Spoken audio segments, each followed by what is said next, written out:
ഇത്തവണ നിങ്ങൾ ആലപ്പുഴ കൂടി നേടും, അതിനാണ് നിങ്ങൾ KC വേണുഗോപാലിനെ കൊണ്ടുവന്നത് എന്നതടക്കം പറഞ്ഞ് 2020-ൽ കുറഞ്ഞതൊന്നുമില്ല UDF-ന് മുന്നിൽ എന്നത് പ്രഖ്യാപിച്ചിരിക്കുമ്പോഴാണ് 20 സീറ്റുകളിലെയും ആത്മവിശ്വാസം LDF മുന്നോട്ട് വെക്കുന്നത്.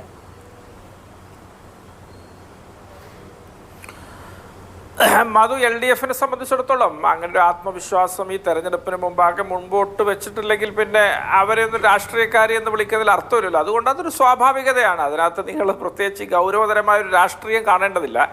ഇവിടെ കോൺഗ്രസിനെ സംബന്ധിച്ചിടത്തോളം ഈ തെരഞ്ഞെടുപ്പ് ഞങ്ങൾ വളരെ ശുഭോദർക്കമായിട്ടാണ് കാണുന്നത്. ഒരുപക്ഷെ 2019-ലെ ലോക്സഭാ തെരഞ്ഞെടുപ്പിൽ നിന്ന് വിഭിന്നമായിട്ട് ഇപ്പോൾ നമ്മുടെ ഈ സമീപകാലത്ത് വന്ന പല നിഗമനങ്ങൾ, നിരീക്ഷണങ്ങൾ, ചില സർവേകളൊക്കെ ഉൾപ്പെടെ ഇന്ത്യ മുന്നണി രാജ്യത്ത് ഒരു മാറ്റത്തിന് കുതിപ്പേകാൻ ശ്രമിക്കുന്നു എന്നുള്ള തരത്തിലുള്ള ഒരുപാട് സൂചനകൾ വന്നിട്ടുണ്ട്. ഞാൻ അതിനകത്ത് അമിതമായി പ്രതീക്ഷ അർപ്പിച്ചിട്ടോ വിശ്വാസം അർപ്പിച്ചിട്ടോ ഒന്നും പറയല്ല. ഇവിടെ നാനാജി ദേശ്മുഖ് എന്ന ജനസംഘത്തിൻ്റെ എക്കാലത്തെയും വലിയ നേതാക്കളുടെ ഒരാളുടെ പേരമകൻ നടത്തുന്ന ചാനൽ ഉൾപ്പെടെയുള്ള ABP വോട്ടർ ചാനലിൻ്റെ ഒരു സർവേ പ്രകാരം 40 സീറ്റുകൾക്ക് മുകളിലുള്ള സംസ്ഥാനങ്ങളിൽ, അത് തമിഴ്നാട്, ബംഗാൾ, ബീഹാർ, മഹാരാഷ്ട്ര, അവിടെ നിന്നായിട്ട് ഇന്ത്യ മുന്നണിക്ക് 125-ലധികം സീറ്റുകൾ ലഭിക്കുമെന്ന വളരെ ശ്രദ്ധേയമായൊരു നിരീക്ഷണം പുറത്തു വന്നിട്ടുണ്ട്.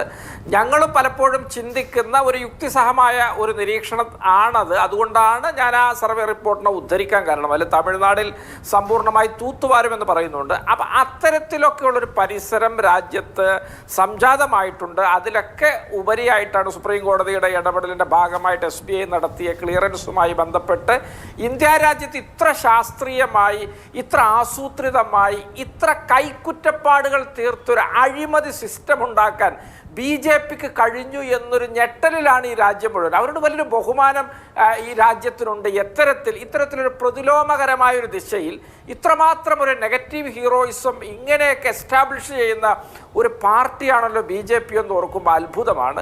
ഈ രാജ്യത്ത് നമ്മളുടെയൊക്കെ പ്രതീക്ഷകളായ IRS ഉദ്യോഗസ്ഥരാണ് ഇവിടെ ഇൻകം ടാക്സിലും അതുപോലെ തന്നെ EDയിലും ഉള്ളത്, CBIയിലും മിടുക്കന്മാരായ ഉദ്യോഗസ്ഥരാണുള്ളത്. അവരെയൊക്കെ വേട്ടപ്പട്ടികളെപ്പോലെ ചില ആളുകളുടെ അടുത്തേക്ക് അഴിച്ചുവിടുന്നു. ആ ഭയപ്പാടിൽ അവരൊക്കെ കൊണ്ടുവന്ന് BJPയുടെ കലവറ നിറക്കുന്നു, ഈ വേട്ടപ്പട്ടികളെ തിരികെ വിളിക്കുന്നു. ഇത്തരത്തിലൊക്കെ ഒരു ദുരവസ്ഥയിൽ രാജ്യത്തെ എത്തിച്ചതൊക്കെ വിസ്മയകരമാണ്. ഏതായാലും വിധി വൈപരീത്യം കൊണ്ട് ഈ തെരഞ്ഞെടുപ്പിൻ്റെ പടിവാതിക്കൽ കൃത്യമായി എത്തി നിൽക്കുന്ന സമയം തന്നെ ഇതങ്ങ് അനാവൃതമായി കഴിഞ്ഞു. അവരുടെ എല്ലാ വർഗീയ ധ്രുവീകരണ അജണ്ടകളൊക്കെ ദിശ തെറ്റുകയാണ് ഈ വലിയ വെളിപ്പെടുത്തലിൻ്റെ മുന്നിൽ. തീർച്ചയായിട്ടും അത്തരത്തിലുള്ള വലിയൊരു പരിശ്രമം ഈ രാജ്യത്തുണ്ട് എന്നുള്ളത് ഞങ്ങൾക്ക് വളരെയേറെ ആത്മവിശ്വാസം തരുന്നുണ്ട്. സമാനമായിട്ട് കേരളത്തെ സംബന്ധിച്ചിടത്തോളം ഇവിടെ CPM എന്തൊക്കെ പറഞ്ഞാലും ഈ തെരഞ്ഞെടുപ്പ് BJP അധികാരത്തിൽ നിന്ന് ഇറക്കാനുള്ളൊരു തെരഞ്ഞെടുപ്പാണല്ലോ. ആ തെരഞ്ഞെടുപ്പിൽ രാജ്യത്തെവിടെയും BJPയുമായിട്ട് നേരിട്ട് ഒരു സീറ്റിൽ പോലും ഏറ്റുമുട്ടാത്ത CPMനെ സഹായിച്ചത് കൊണ്ട് ഒരു ഇഞ്ച് പോലും ആ ദിശയിൽ മുന്നേറാൻ കഴിയില്ല എന്ന് കേരളത്തിലെ BJP വിരുദ്ധ മനസ്സുകൾക്ക് വളരെ കൃത്യമായി പറയുന്നുണ്ട്. എന്നിരുന്നാൽ പോലും ഏറ്റവും കുറഞ്ഞത് 5 സീറ്റുകളിലെങ്കിലും നിങ്ങൾ കടുത്ത മത്സരം ഇത്തവണ നേരിടേണ്ടി വരും എന്നതൊരു രാഷ്ട്രീയ യാഥാർത്ഥ്യമാണ്. അത് പല പ്രഡിക്ഷൻസ് ഉണ്ടായിരിക്കാം, പലതരത്തിലുള്ള നിഗമനങ്ങളും വിശകലനങ്ങളും അതിലുണ്ടാവും. എന്നാലും നിങ്ങൾക്ക് കഴിഞ്ഞ തവണത്തേതുപോലെ അങ്ങനെ എളുപ്പത്തിൽ നടന്നു കയറാൻ വരുന്ന, എളുപ്പത്തിൽ അട്ടിമറി സ്വന്തമാക്കാൻ കഴിയുന്ന ഒരു രാഷ്ട്രീയ സാഹചര്യം ഇവിടെ ഇല്ല എന്ന് കോൺഗ്രസ് വിലയിരുത്തുന്നുണ്ടോ?